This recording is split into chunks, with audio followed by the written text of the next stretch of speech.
दोस्तों भाग 1 ની અંદર આપણે 1 થી 5 પ્રશ્નોની ચર્ચા કરી। આજે આપણે પ્રશ્ન નંબર 6 નો અભ્યાસ કરીશું, જેમાં છે વિષમપોષી પોષણ વિશે સમજાવો।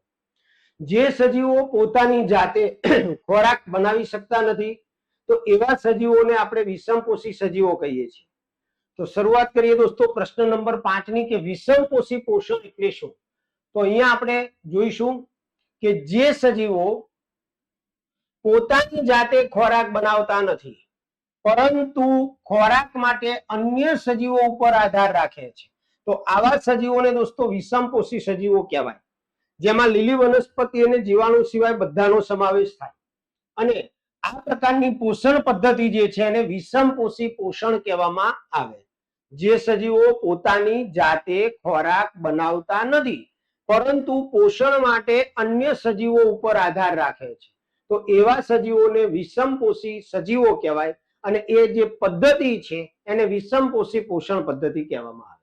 હવે દોસ્તો ખોરાકનું સ્વરૂપ કેવું છે, એ કઈ રીતે પ્રાપ્ય થાય છે અને એને મેળવવાની ગ્રહણ કરવાની રીત, આ 3 બાબતોના આધારે વિષમપોષી પોષણ જે છે એના જુદા જુદા પ્રકારો પડે છે, એને સમજીએ આપણે। તો પહેલી વાત કરીએ કે કેટલાક સજીવો એવા હોય કે જે સજીવો જટિલ જે ખોરાક હોય એ જટિલ ખોરાકનું વિઘટન શરીરની બહારના ભાગમાં કરે। કેટલાક સજીવો એ જટિલ ખોરાકનું વિઘટન એ શરીરની બહારના ભાગમાં કરે અને ત્યાર પછી તેનું શોષણ કરે। તો આવી રીતે જે પોષણ મેળવતા હોય એવા સજીવોને, એવી પદ્ધતિને મૃતોપજીવી પોષણ પદ્ધતિ કહેવામાં આવે દોસ્તો। જે સજીવો જટિલ ખોરાકનું વિઘટન એ શરીરની બહારના ભાગમાં કરે અને ત્યારબાદ તેનું શોષણ કરે ને એમાંથી ઉર્જા કે શક્તિ મેળવે, તો એવી પોષણ પદ્ધતિને મૃતોપજીવી પોષણ કહેવામાં આવે છે। અને એની અંદર તંતુમય ફૂગ, ઈસ્ટ અને મશરૂમ આનો સમાવેશ થાય। આ બધા મૃતોપજીવી પોષણ દર્શાવે છે। ત્યાર પછી કેટલાક સજીવો એવા હોય કે જે જટિલ ખોરાક જે છે એને પહેલા અંતઃગ્રહણ કરે, એટલે કે શરીરની અંદર લે। અંતઃગ્રહણ એટલે શરીરની અંદર લેવું, પછી એનું પાચન કરે શરીરની અંદરના ભાગમાં। આવું જે પોષણ કરે એમાં એ સજીવો જે છે એ અન્ય પ્રકારના છે। હવે એનો આધાર કોના ઉપર છે, તો ખોરાકને અંતઃગ્રહણ કરવાનું કે એની તેમજ પાચન કરવાની રીત એ સજીવ શરીરની રચના અને કાર્ય પદ્ધતિ ઉપર આધાર રાખે। એટલે કે કેટલાક સજીવો એવા હોય કે જે સજીવો માત્ર ઘાસ ખાતા હોય, તો તૃણાહારી પ્રાણીઓની આપણે ચર્ચા કરીએ તો તૃણાહારી જે પ્રાણીઓ છે એ તૃણાહારી પ્રાણીઓ માત્ર વનસ્પતિનો જ આહાર તરીકે ઉપયોગ કરે। એમાં આવે ગાય, હરણ, ભેંસ, આ બધા જે છે એ તૃણાહારી પ્રાણીઓ કહેવાય। માંસાહારી પ્રાણીઓ જે છે એ શું કરે, તો અન્ય પ્રાણીઓના માંસનો એટલે કે અન્ય પ્રાણીઓનો ખોરાક તરીકે ઉપયોગ કરે, આહાર તરીકે ઉપયોગ કરે। વાઘ, સિંહ, ચિત્તો, દીપડો આ બધા માંસાહારી પ્રાણીઓ છે। હવે કેટલાક સજીવો એવા હોય કે જે સજીવો અન્ય સજીવને મારી નથી નાખતા પરંતુ એમના શરીરમાં વાસ કરીને એની અંદરથી પોષણ મેળવે છે। એને જો અહીંયા કેટલાક સજીવો વનસ્પતિ અને પ્રાણીઓને મારી નાખ્યા વગર એની અંદરથી પોષણ મેળવે, દાખલા તરીકે અમરવેલ, ઉધઈ, જૂ, જળો અને પટ્ટીકૃમિ। આ એવા સજીવો છે કે જે અન્ય સજીવના શરીરમાં રહી અને એના શરીરમાંથી પોષણ મેળવતા હોય છે, બરોબર। તો આ થયું દોસ્તો વિષમપોષી પોષણ। હવે સ્વયંપોષી પોષણ અને વિષમપોષી પોષણ જે છે એનો તફાવત તમને પૂછી શકે, તો અહીંયા તમને નાનકડા એવા એકદમ ઇઝીલી યાદ રહી જાય એવા 2 મુદ્દા આપેલા છે। સ્વયંપોષી પોષણ, તો આ સજીવોમાં ક્લોરોફિલ હોય।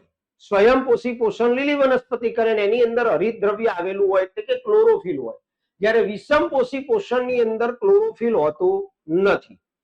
ત્યાર પછી બીજો મુદ્દો કે સ્વયંપોષી પોષણ એટલે કે લીલી વનસ્પતિ જે છે કોઈ પાચનની ક્રિયા કરતી નથી, એટલે કે એમાં પાચનની ક્રિયા હોતી નથી, જ્યારે વિષમપોષી પોષણમાં પાચનની જે ક્રિયા છે ને એક અગત્યની ક્રિયા છે, એના વગર ઉર્જા મળે નહીં। તો આ રીતે 2 મુદ્દા તમારે સ્વયંપોષી પોષણ અને વિષમપોષી પોષણના યાદ રાખવાના। ત્યાર પછી આપણે આગળ વધીએ દોસ્તો કે અમીબાની અંદર પોષણ પદ્ધતિ સમજાવો, અથવા તો તમને એવું પૂછે કે એક કોષી સજીવો કેવી રીતે પોષણ મેળવે છે, તો દોસ્તો અહીંયા તમને 4 આકૃતિ આપવામાં આવેલી છે, જેમાં તમે સમજી શકો છો કે અમીબા જે છે એ એક કોષી સજીવ છે. હવે અમીબા પાણીની અંદર વસવાટ કરે બેટા. હવે અમીબા ખોરાકને કેવી રીતે ગ્રહણ કરે છે એ બહુ જાણવા જેવી બાબત છે કે અમીબા જે છે એને સામે જ્યારે ખોરાકનો કણ આવે, અમીબાની સામે જ્યારે ખોરાકનો કણ આવે ત્યારે અમીબા આ અસ્થાયી આંગળી જેવા અસ્થાયી પ્રવર્ધો હોય, જેને આપણે ખોટા પગ પણ કહીએ છીએ, તો એનો ફેલાવો કરે અને ખોરાકના કણને ઘેરી લે. હવે ખોરાકના કણને ઘેર્યા પછી શું કરે તો એ આંગળી જેવા પ્રવર્ધોનું જોડાણ થઈ જાય અને જોડાણ થઈ જાય એટલે અહીંયા જે રચના બને એને કહેવાય અન્નદાની.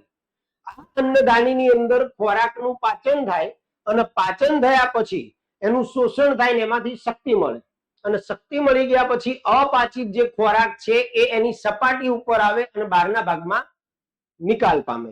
તો આવી રીતે અહીંયા 5 મુદ્દાઓ આપણે સમજવાના છે કે અમીબામાં પોષણ. આકૃતિ સાથે પ્રશ્ન આવશે બેટા, એટલે આકૃતિ બહુ ઈઝી છે, 4 આકૃતિ આ રીતે યાદ રાખવી પડશે તમારે.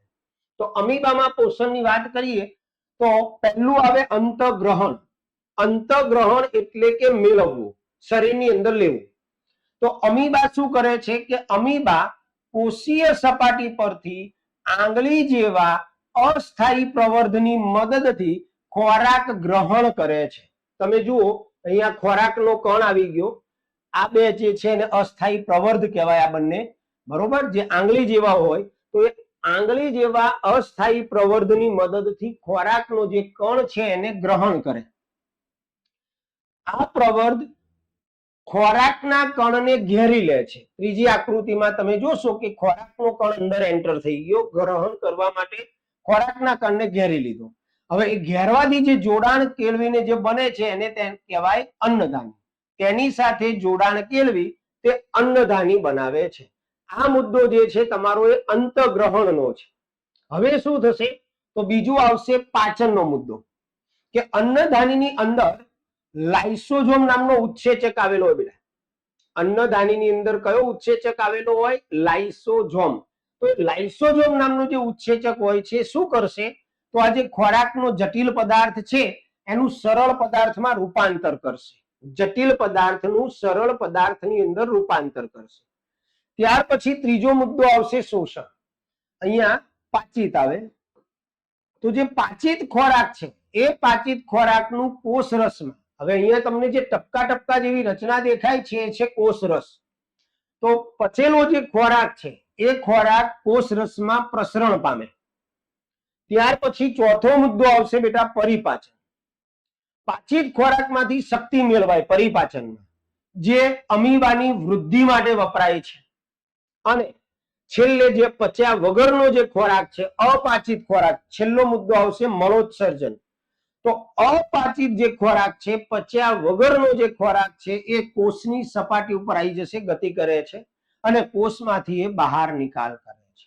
આ રીતે અમીબા જે છે એ અમીબા ખોરાકના કણને ગ્રહણ કરવાથી લઈને અંતગ્રહણથી લઈને છેલ્લે નકામો કચરો જે બહાર કાઢે છે એના તમામ 5 મુદ્દાઓ તમને આપેલા છે. તો આવી રીતે દોસ્તો તમારે તૈયાર કરવાનો આકૃતિ સાથેના મુદ્દાઓ પ્રમાણે. તો બહુ અગત્યનો પ્રશ્ન છે, ધ્યાન રાખજો બધા. ત્યાર પછીની આપણે પ્રશ્નની વાત કરીએ તો ધોરણ 10 ની અંદર તમારે વિભાગ ડી ની અંદર તમારે 5 પ્રશ્નો લખવાના છે 4-4 ગુણના. અને એ જે 4 ગુણના પ્રશ્નો છે એમાં 5મા પાઠમાંથી જૈવિક ક્રિયાઓ વાળા પાઠમાંથી 2 પ્રશ્નો પૂછાશે જનરલ ઓપ્શન સાથે. એટલે કે ટોટલ 8 માર્કના પ્રશ્નો તમને પૂછશે.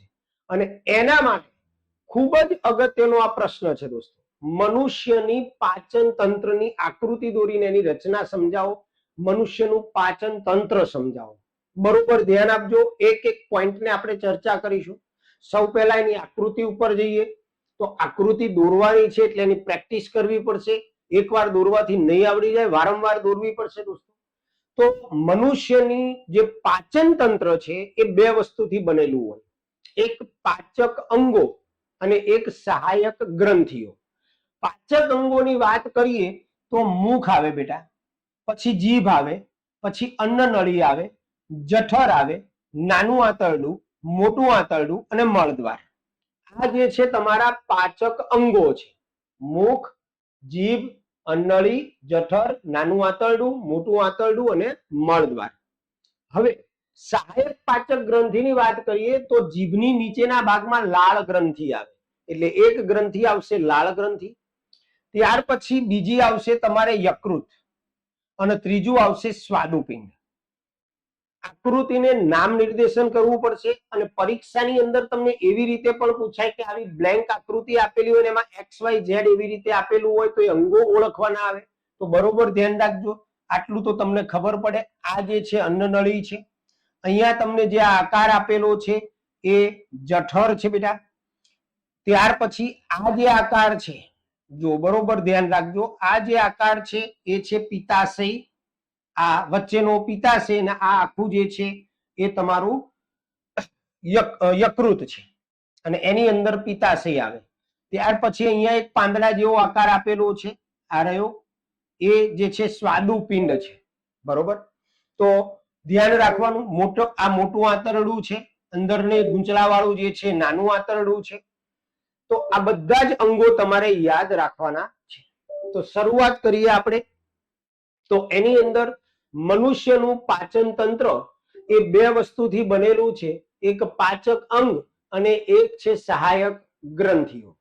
જેમાં પાચક અંગોની અંદર મુખ, અન્નળી, જઠર, નાનું આંતરડું, મોટું આંતરડું અને મળાશય આવે. આટલા અંગો આવે, બરોબર યાદ રાખજો. ત્યાર પછી સહાયક ગ્રંથિમાં 3 ગ્રંથિ આવે, લાળ ગ્રંથિ, યકૃત ગ્રંથિ અને સ્વાદુપિંડ ગ્રંથિ. તો સૌ પહેલા આપણે મુખથી શરૂઆત કરીએ. તો મુખની વાત આપણે કરીએ બેટા, બહુ જ ઈઝી લખાણ તમને આપેલું છે મુખ વિશે. તો જે મુખ છે તમારું, મનુષ્યની અંદર પાચનની જે શરૂઆત છે ને મુખથી જ થાય. હવે મુખની અંદર 4 અંગો આવેલા હોય. એક આવે દાંત, જીભ, ત્યાર પછી લાળ ગ્રંથિ અને મુખ ગુહા. મુખ ગુહા એટલે બે જડબાની વચ્ચેનો પોલો ભાગ, એને કહેવાય મુખ ગુહા. તો મુખ એ મુખ ગુહા, દાંત, જીભ અને લાળ ગ્રંથિ આ 4 અંગો ધરાવે છે. હવે એમાં દાંતની વાત કરવાની આપણે કે દાંત શું કાર્ય કરે. તો દોસ્તો દાંત જે છે એ આપણા ખોરાકને કાપે અથવા એને ચાવે અને દળે. દાંતનું કાર્ય લખવાનું છે કે દાંત જે છે એ ખોરાકને કાપે, ચાવે અથવા દળે. ત્યાર પછી જીભ આવે. તો જીભનું કાર્ય શું આવશે? તો જીભ જે છે એ ખોરાકને લાળ સાથે ભેળવે છે. બરોબર યાદ રાખજો, જીભ એ આપણે મોઢામાં મૂકેલા કોળીઓ જે છે એને લાળ સાથે ભેળવે છે, લાળમાં મિક્સ કરે છે. ત્યાર પછી લાળ ગ્રંથિ, જે આપણે સહાયક પાચક ગ્રંથિની વાત કરી એમાં લાળ ગ્રંથિ આવી. તો લાળ ગ્રંથિમાંથી લાળ રસ નીકળે. જીભની નીચેના ભાગમાં લાળ ગ્રંથિ આવેલી હોય, એ લાળ ગ્રંથિની અંદરથી શું નીકળે? લાળ રસનો સ્ત્રાવ થાય. હવે આ લાળ ગ્રંથિમાંથી જે લાળ રસ નીકળે છે એ લાળ રસની અંદર એમાઇલેઝ નામનો ઉત્સેચક હોય બેટા. એમાઇલેઝ યાદ રાખજો નામ, એમાઇલેઝ નામનો ઉત્સેચક હોય. અને એ એમાઇલેઝ ઉત્સેચક શું કરે છે? સ્ટાર્ચનું, એટલે કે આપણે જે ખોરાક જમ્યા છીએ સ્ટાર્ચનું, માલ્ટોઝ કહેતા શર્કરામાં રૂપાંતર કરે. આમ સ્ટાર્ચનું જે પાચન છે એની શરૂઆત મુખથી જ થઈ જાય છે. તો આ વાત કરી આપણે મુખની, એકદમ ઈઝી રીતે તમને સમજાવવાનો પ્રયત્ન કરેલો છે. ત્યાર પછી બીજો ભાગ આવે બેટા અન્નનળી. જે અન્નનળી જે છે એ અહીંયાથી આ આખી અન્નનળી છે. બરોબર, અન્નનળી. તો હવે અન્નનળીનું કામ શું છે? બે જ સેન્ટેન્સ છે. એક તો મુખમાંથી ખોરાકનું વહન કરતી જે નળી છે, મુખની અંદરથી ખોરાકનું વહન કરતી નળી, એને કહેવાય અન્નનળી. ત્યાર પછી બીજું એનું કામ શું? તો એનું એ જ આવે કે મુખમાંથી ખોરાક અન્નનળી દ્વારા કે અન્નનળી મારફતે ક્યાં જશે? જઠરની અંદર દાખલ થઈ જશે. આ જઠરની અંદર મોઢામાં મૂકેલો કોળિયો એ અહીંયા અન્નનળી મારફતે આ જઠરની અંદર જતો રહેશે. હવે જઠરની ચર્ચા કરીએ. તો જઠર જે છે એ જઠરની જે દિવાલો છે એની અંદર આવેલું હોય જઠર ગ્રંથિ. જઠરની દિવાલોમાં શું આવેલું હોય? જઠર ગ્રંથિ. હવે એ જઠર ગ્રંથિમાંથી 3 પ્રકારના પદાર્થો ઉત્પન્ન થાય. એક હાઇડ્રોક્લોરિક એસિડ જેને HCl કહેવાય, બીજું પેપ્સિન અને ત્રીજું શ્લેષ્મ. અને આ ત્રણેય પદાર્થોનું જે મિશ્રણ છે એને કહેવામાં આવે બેટા જઠર રસ. તો જઠર ગ્રંથિમાંથી હાઇડ્રોક્લોરિક એસિડ, પેપ્સિન અને શ્લેષ્મનો સ્ત્રાવ થાય છે અને એના મિશ્રણને કહેવામાં આવે છે જઠર રસ. એટલે જઠર ગ્રંથિ જે છે, જઠરની દિવાલોમાં જઠર ગ્રંથિ આવેલી હોય, એ જે જઠર ગ્રંથિ આવેલી છે એમાંથી 3 પદાર્થો ઉત્પન્ન થાય, એનો સ્ત્રાવ થાય. એક હાઇડ્રોક્લોરિક એસિડ, બીજું શ્લેષ્મ અને એક પેપ્સિન. અને આ ત્રણેય પદાર્થોનું જે મિશ્રણ બને એને કહેવામાં આવે છે જઠર રસ. હવે આ ત્રણેય પદાર્થોના કાર્યો શું છે? આપણે જઠરનો જ મુદ્દો ચાલુ છે અને એમાં આપણે હાઇડ્રોક્લોરિક એસિડનું કાર્ય જોઈશું, શ્લેષ્મનું અને પેપ્સિનનું. આ ત્રણના કાર્યો જોઈશું. જો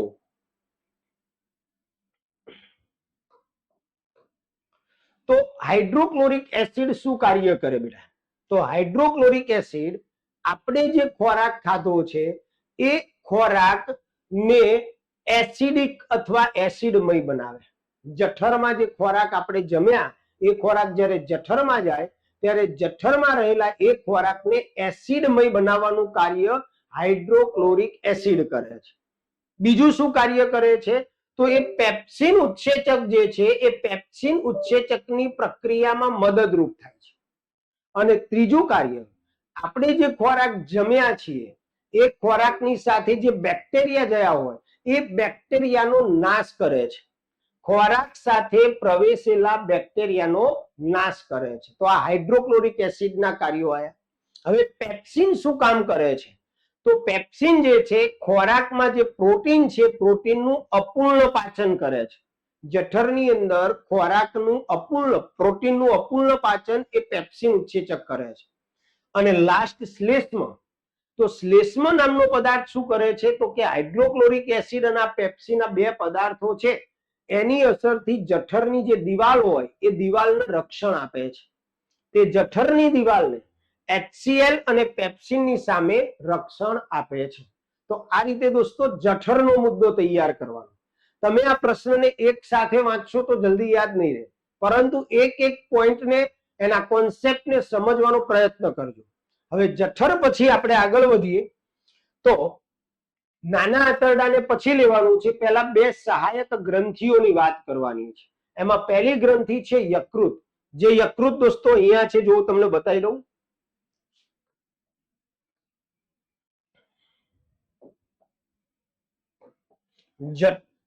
યકૃત તમારું જે છે એ આ રહ્યું,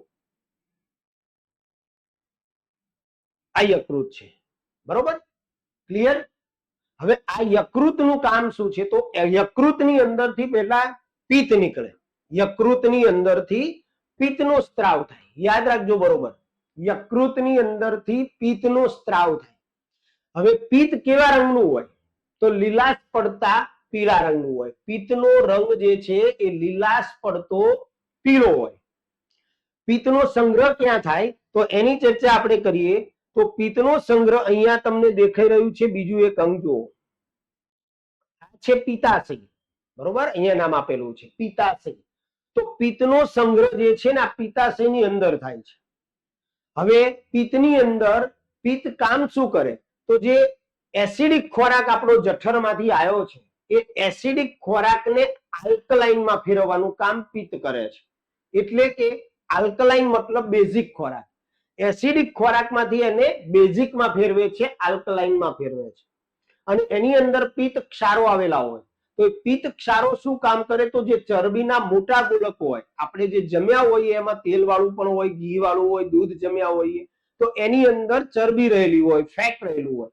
તો એ ચરબીના જે મોટા ગોલકો હોય એનું નાના ગોલકોની અંદર રૂપાંતર કરે છે. અને આ જે ચરબીના મોટા ગોલકોમાંથી નાના ગોલકોમાં રૂપાંતર થવાની જે ક્રિયા છે એને કહેવામાં આવે છે બેટા તૈલોદીકરણ. અને એ જે ચરબી બની નાના ગોલકોમાં એને કહેવાય તૈલોદીકૃત ચરબી. મતલબ ચરબીનું પાચન જે છે એની શરૂઆત અહીંયા થાય છે દોસ્તો આ રસથી, યકૃતમાં રહેલા પિત્ત ક્ષારોની મદદથી. તો પિત્ત ક્ષારો એ ચરબીનું વિઘટન કરે, એટલે કે મોટા ગોલકમાંથી નાના ગોલકમાં રૂપાંતર કરે અને એને કહેવામાં આવે છે તૈલોદીકરણ. ત્યાર પછી આપણે વાત કરીએ સ્વાદુપિંડની. તો જે સ્વાદુપિંડ છે એ અહીંયા આવે બેટા, જઠરની સાઈડમાં આવે. આ જે છે તમારું સ્વાદુપિંડ છે, જેને પેન્ક્રિયાસ પણ કહેવામાં આવે. તો સ્વાદુપિંડ જે છે એમાંથી સ્વાદુ રસનો સ્ત્રાવ થાય. કોનો સ્ત્રાવ થાય બેટા? સ્વાદુ રસનો.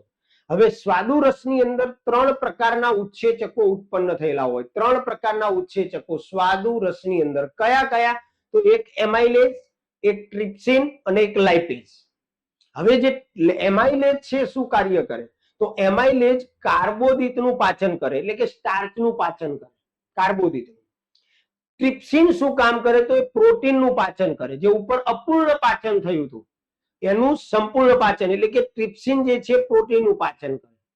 અને લાઇપેઝ એ તૈલોદીકૃત ચરબી, જે અહીંયા આપણે જોયું, એ તૈલોદીકૃત ચરબીનું પાચન કરે છે.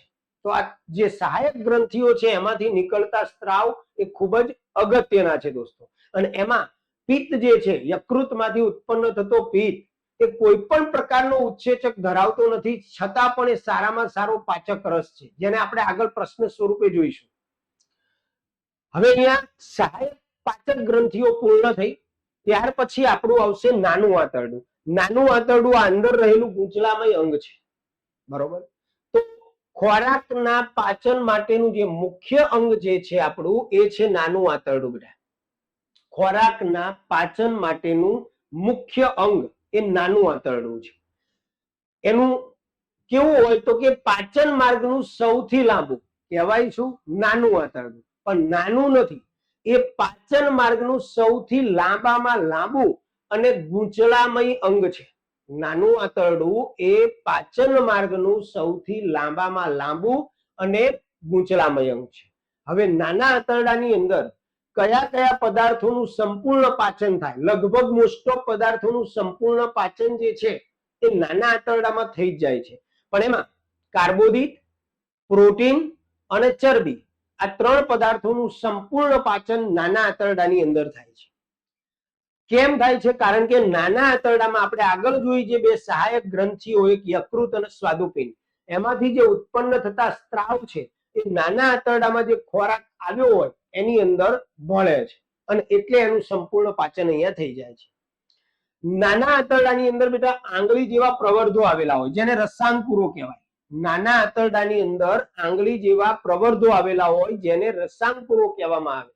અને આ રસાંકુરોનું કામ શું છે? તો એ જે નાના આંતરડામાં ખોરાક છે પચેલો, એમાંથી પોષક તત્વોનું શોષણ કરવાનું, અભિશોષણ કરે.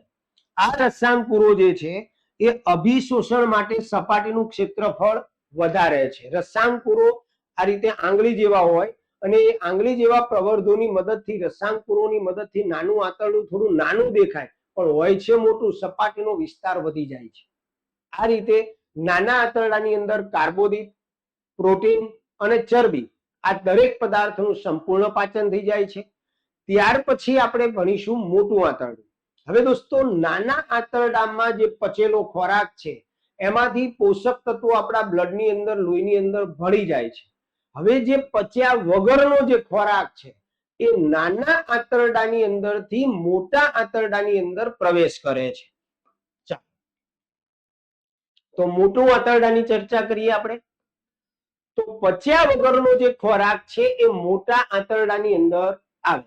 મોટું આંતરડું અહીંયા છે, કહેવાય છે મોટું, પણ એ નાના આંતરડા કરતા નાનું હોય છે. જો આ તમારું જે આંતરડું છે, આ રીતે આ ડબલ લાઈન, આ જે છે તમારું મોટું આંતરડું છે. તો મોટું આંતરડું જે છે એ એની અંદર ખોરાક જે પચ્યા વગરનો છે પ્રવેશ કરશે. જ્યાં વધારે માત્રામાં રસાંકુરો આવેલા હોય, મોટા આંતરડાની અંદર વધુ માત્રામાં રસાંકુરો હોય, આંગળી જેવા પ્રવર્ધો, અને એના કારણે જે અપાચિત ખોરાક છે એ અપાચિત ખોરાકમાંથી પાણીનું શોષણ થઈ જાય છે. અપાચિત ખોરાકની અંદરથી પાણી શોષાઈ જાય છે. હવે પાણી શોષાઈ ગયા પછી જે પદાર્થ બન્યો એ ઘન સ્વરૂપમાં હોય, જેને મળ કહેવામાં આવે છે. અપાચિત ખોરાકમાંથી પાણીનું શોષણ મોટું આંતરડું કરે. જે ઘન સ્વરૂપમાં હોય છે જેને કહેવામાં આવે છે મળ. હવે એ મળ નાના આંતરડામાંથી અહીંયા છેલ્લે મળાશય અને મળદ્વાર હોય તો એ મળાશયમાં આવે મળદ્વાર દ્વારા શરીરની બહાર નિકાલ પામે. એટલે કે પચ્યા વગરનો ખોરાક જે છે શરીરની બહાર નિકાલ મળોત્સર્જનની ક્રિયા દ્વારા નિકાલ પામે મળદ્વાર દ્વારા. અને એનું નિયંત્રણ કોણ કરે તો મુદ્રિકા સ્નાયુઓ કરે. તો આ રીતે ખોરાકનો પ્રવાસ મુખમાં મૂકેલા ખોરાકનો કણ જે છે એ મુખમાંથી અન્નનળી, અન્નનળીમાંથી જઠરમાં, જઠરમાંથી નાના આંતરડામાં જાય, નાના આંતરડાની અંદર એમાં યકૃત અને સ્વાદુપિંડના રસો ભળે, સંપૂર્ણ પાચન થાય. ત્યાર પછી નાના આંતરડામાંથી મોટા આંતરડામાં જાય, મોટા આંતરડામાં એમાંથી પાણીનું શોષણ થઈ જાય અને ઘન સ્વરૂપમાં જે મળ છે એ મળદ્વાર દ્વારા શરીરની બહાર નિકાલ પામે છે. આ રીતે ખોરાકના કણનો પ્રવાસ થાય દોસ્તો. અને આટલો અગત્યનો પ્રશ્ન છે 4 ગુણની અંદર વિભાગ ડી માં પૂછાય એવો પ્રશ્ન છે આકૃતિ સાથે. તો બરોબર તૈયાર કરજો, એક એક ટુકડો તૈયાર કરજો અને પછી આખો પ્રશ્ન તૈયાર કરજો. સળંગ આખો પ્રશ્ન તૈયાર ન કરતા નહીતર ભૂલાઈ જશે. ઓકે, તો આજના વિડીયોની અંદર બેટા આટલું જ. આજે આપણે ખૂબ જ અગત્યના પ્રશ્નોની ચર્ચા કરી. હજુ આવા જ અગત્યના પ્રશ્નોની ચર્ચા આપણે ભાગ 3 ની અંદર પણ કરીશું. તો જો આપને અમારું કામ ગમે દોસ્તો તો વિડીયોને લાઈક અને શેર જરૂર કરજો, જેથી કરી વધુમાં વધુ વિદ્યાર્થીઓ એનો લાભ લઈ શકે. અને આપ અમારી ચેનલ પર નવા હો તો એને સબસ્ક્રાઇબ કરવાનું ભૂલતા નહીં, જેથી કરી નવા બનનાર લેટેસ્ટ વિડીયોની નોટિફિકેશન આપના સુધી મળતી રહે. ચાલો ત્યારે મળીશું નેક્સ્ટ વિડીયોમાં. આવજો. જય સ્વામિનારાયણ.